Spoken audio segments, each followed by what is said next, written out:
Hi gardeners, welcome back to my channel. My name is Trisha, and in today's video I'm going to be showing you guys all of my tattoos and explaining about them because I have had requests to make a video like this for literally years, and I think I did one like in the past, but obviously I have new tattoos since then, so I feel like it'll be kind of a fun way to get to know me a little bit better because tattoos are kind of personal, so it's like little different parts of my life, so it's gonna be a little bit personal of a video. So I'm gonna try to go in order of the tattoos that I got throughout my life. And I don't know, some of them I don't really remember, so I'm gonna try my best. So the very first tattoo that I ever got is actually a lizard, and I'm not gonna lie, this tattoo is probably like my worst one. I was really young, I think I was 18, and I just wanted to get a tattoo. I thought it would be fun. And I was so like naive about the whole situation. I thought that you have to go to a tattoo shop and you have to pick out one of the designs that they have. I didn't know that you could have like an artist create something for you. I didn't know anything like that at all. So I literally went to this tattoo shop and I had like in mind that this is going to be my only tattoo I ever get. It's like the most rebellious thing I'm going to do. So I'm just going to go big or go home. I wanted it to be really big. And I wanted it to also incorporate something about my grandpa because he had recently passed away. So my grandpa was very, very special in my life because I was actually adopted by my grandparents when I was a baby. Both of my parents were drug addicts, and so I was adopted by my grandparents. My grandmother passed away when I was 5, and then I had my grandpa there. So he was always like my father figure because my actual father is a drug addict. So he's like, he was in my life for a portion and then out for most of it, and every now and then he's kind of in and out, but he's doing his own thing. So like my grandfather was really like my dad figure. So I wanted to get like something that was like about him, but then I also just wanted a random lizard. So like this tattoo doesn't really make any sense because it's a lizard, because I picked it out. It's what they had at the tattoo place. I thought I had to get something that they had there. And then it says bigger than the world. People always think that I'm referring to the lizard on my tattoo, saying that the lizard is bigger than the world, and that's not what it is at all. So when I was little, my grandpa would put me to sleep and he would say, "I love you bigger than the sky," and I would always say, "I love you bigger than the world." So I wanted to get that as a tattoo and just incorporate it with the lizard because I thought I would never get another tattoo again, so I just wanted to combine it. It's super random how I did it, and it was my first tattoo. I was only 18, so it's just kind of what happened. So then moving on to my second tattoo, I always forget that it's even there because it's on the back of my neck. So this tattoo, I think, was my second one. It is just the Taurus symbol because I'm a Taurus zodiac. So I have always loved dragonflies. I don't know what it is about them. I always just felt like a connection to them. I feel like everyone always just loves butterflies, and I feel like dragonflies are just so underrated and they're so cool. So this tattoo was probably my most sketchy because I went to a tattoo place I had never been before, and I told the guy like, "Hey, I want a dragonfly," and I think I may have brought in like a picture on my phone or something, and this is the tattoo right here. I'm gonna show picture references of everything. But when I got there, it was super sketchy because the guy like said that the computer was broken or something and he needed to get like an actual print in order to tattoo it. And like he was like super angry the whole time and annoyed and like kind of taking it out on me, and I just like felt really uncomfortable. And at one point I was like, you know what, maybe I'll just like do this another time. And I was gonna get up to go, and he was like, "No, sit down, we're gonna do this." And I was like, okay. I was like a really naive young little girl, and I was like, okay, this person's telling me to do something, so I'm gonna do it, even though it was literally my own body and it made no sense for me to like listen to him. Like, it was weird, but I did it anyway. I don't hate the tattoo. I think it's pretty cute. My current tattoo artist is always like, "Can I fix that for you? Can I fix that for you?" But I'm always busy getting other tattoos. Like, I don't mind it too much, but it doesn't have that much detail, and it drives my current tattoo artist crazy. But yeah, that guy was just super sketchy and weird. That was a weird situation. So there was a really cute tattoo shop that was literally right down the street from where I lived, and I decided it was time to get another tattoo. So at this time, I was very, very, very into film photography, like very passionate about it. I still love it to death. I just honestly don't have the time. So I'm sure one day I'll get back into it. But the tattoo that I wanted to get next was this one over here. And it's a film strip. And it says, "Life imitates art."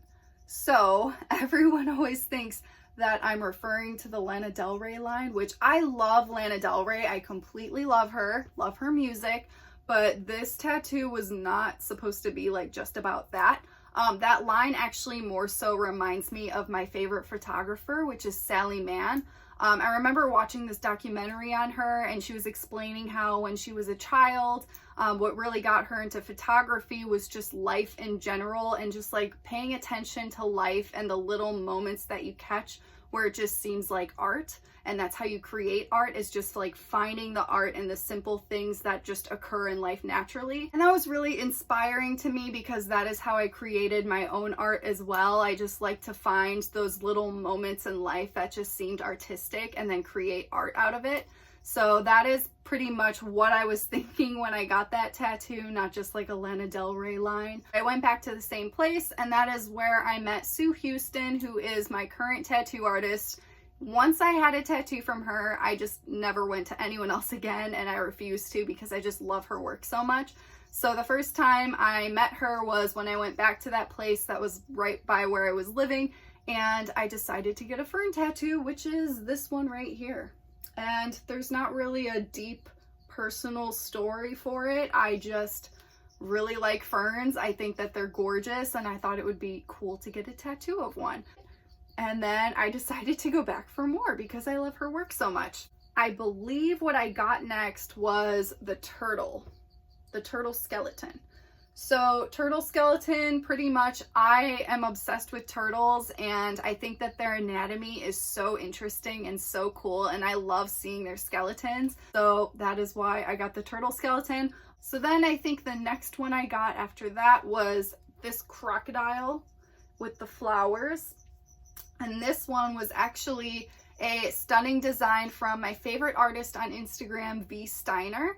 And you guys should all check her out. Her work is amazing. If you love art and you love reptiles, you have to check her out. So she created this, and I decided to get it tattooed because I loved it so much, and I really love the placement of this one. And it was really funny because like I went home and I remember I was eating something and I was wearing a sweater, but my sweater was like up. It like went up on my arm. And my sister was like, "It just looks like the crocodile is just like trying to eat your food. It's just like coming out of your sweater." And I'm like, that's amazing. I love it. I love this tattoo. So then after that tattoo, I decided I need to fill in the rest of my arm over here. And I didn't really have anything specific. I just went to Sue and I was like, I kind of just want like a snake. I don't know what kind. It doesn't really matter. And I want there to be like plants and vines and just have it all meshed together. That was literally the description that I gave her, which is like very general, and she did the best with it. It was so amazing. So I got there and I explained what I wanted, and she literally just drew this on me, like just hand drew it straight up right there in person, and then tattooed it. And I've had it on me ever since. So she did an amazing job. I was so amazed at the fact that she just drew it on me and then tattooed it, like compared to the Dragonfly guy that was like, "Oh no, my computer's broken and I need to have the print in order to do it." Like, Sue is an artist. So she did that one, loved it, so good. And then I think the next one after that was my leaf-tail gecko. So this one is my leaf-tail gecko. This is Nosferatu. I actually had him for 2 years, and I got him from Backwater Reptiles. Do not recommend. It's like the worst place to get an animal.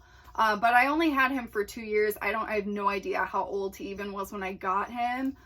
He could have had like internal parasites, or he could have just been old. I don't know what the case was when he passed away, but it was very sudden and very shocking and very upsetting to me. But I decided I wanted to get a tattoo to always just have him climbing on me, and so she did an amazing job, and I felt like the placement is really good. Wait, you know what? I forgot one. I mixed up the order. There was some time in there that I got my owl butterfly. So one of my favorite places in Chicago is Peggy Notebart Nature Center, Nature Museum, something like that. I've been there a million times. I'm terrible with names. So I love that place. It was the first time that I'd ever seen an owl butterfly, and they are my absolute favorite butterflies. So I wanted to get a tattoo of one, and Sue did it, and she kind of did, like, normally they're just brown and like a little bit of white and have like maybe some gray tones, and she did something a little different. She kind of added more like blues and pinks and orange. So I really like what she did. The colors are stunning. This is probably one of my favorite tattoos. Like, I really love this one. The only regret that I have about this one that I did not think through when I got it is that it overlaps right here, and that is where I have to get blood work done. So because I have Crohn's disease, I am like having to get blood work done every now and then, and I do treatments, and every time I do this stuff I need IVs, and like I had the perfect vein that was like accessible right there, and the tattoo completely covers it now. So it's kind of sad. I always feel bad for the nurses. I'm like, I'm sorry I covered it. Like, I feel bad because my other arm does not have a good vein like that. And these are things you pay attention to when you have an autoimmune disease and you need treatments. So it was like, that's my only little regret about that, because now people cannot find that vein. And when they try to, they always dig around, and then my whole arm gets bruised up and it's just a mess. But I mean, it's a pretty tattoo and I love it. So I don't really regret it. Now, moving on to the next arm. So the next arm, this tattoo, oh my God. Okay, so I think it was, I'm gonna say 2018 actually. I literally just got it finished. So I decided, actually it was me, my friend Caitlin, and my friend Michelle, we all wanted to get our reptiles tattooed on us, and I wanted to get Bowie. So I had this stunning picture of Bowie, and Sue turned it in. She actually like made a painting out of it for like a sketch for what we would do for the tattoo. And it turned out so good. I loved it.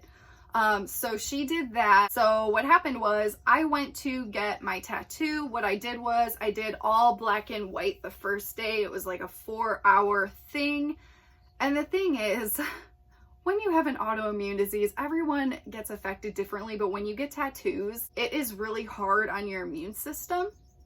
And for someone like me who has an autoimmune disease, like when you get tattoos and when you get like a big one, you can get really, really sick from it. And it's actually happened with a lot of my other tattoos too. Like I remember specifically this one, when I got home, I remember I just had to walk like 2 to 3 minutes to get home, and I was completely flaring up and so sick from it. And like just that walk home, I remember like feeling like I was going to pass out and throw up. Then I get home and I was just like so nauseous. It literally feels like you have the stomach flu when you have a Crohn's disease flare up.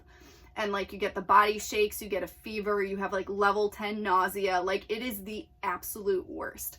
But then this one, the 4-hour one, it was just black and white. And by the time I got home, I was really, really nauseous, not feeling good. I went to sleep, and then I woke up in the middle of the night having a complete flare up.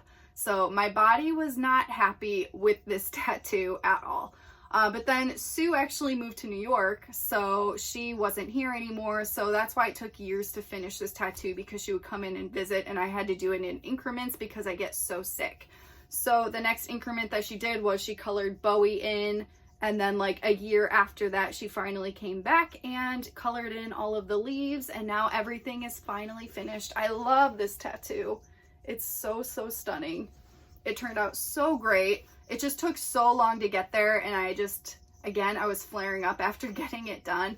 I'm kind of scared to get more tattoos because of that, because getting sick is like, I mean, I'm sick enough as it is, so to do something that's going to actually make you sick is just really rough.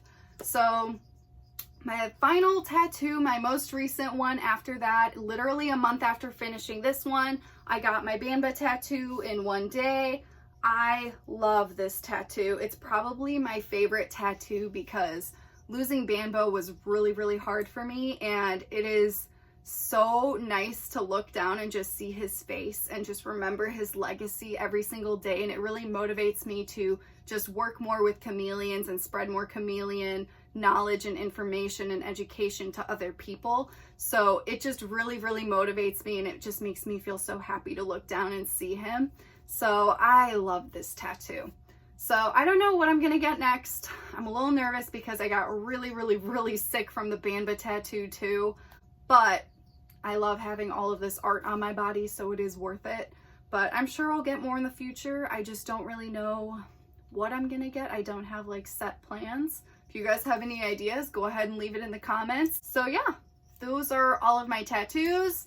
Maybe you learned a little bit more about my life today. If you guys have any other questions, go ahead and leave it in the comments. Thank you guys so much for being here today, and I will see you in the next one.